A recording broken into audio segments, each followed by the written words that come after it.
The Galaxy S23 Ultra has arrived and is being tested by everyone. One of the greatest worries people had about the Galaxy S23 Ultra was the battery life, and the Galaxy S23 Ultra features a substantial battery improvement.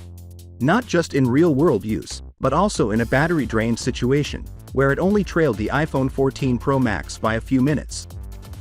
Almost all of you have probably never heard of this feature on the Galaxy S23 that will forever revolutionize the game. It not only prevents the phone from ringing, but it also extends the life of your battery. Pause USB power delivery is what it's called. It essentially permits the charger to deliver electricity straight to the phone rather than charging the battery. When you choose the Halt USB power transmission option, the phone stops using the battery. It operates directly on the charger inside, which significantly minimizes heat, and is an excellent feature for gamers that want optimal performance at all times. The Galaxy S23 Ultra uses 6 watts of power while the battery bypass option is engaged, but 17 watts when the feature is off. So, a significant change that would not only decrease heat and throttling but also enhance battery health.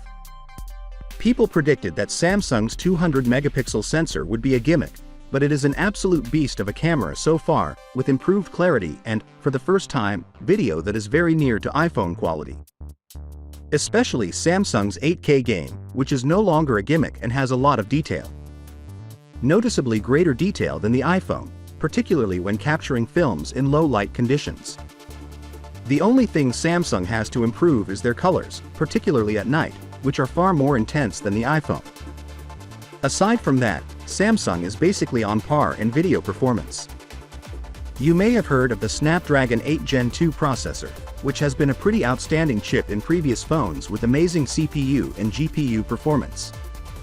Now, this phone, and the whole S23 family, includes a Snapdragon 8 Gen 2 for Galaxy, a customized version of the processor designed exclusively for these Samsung phones.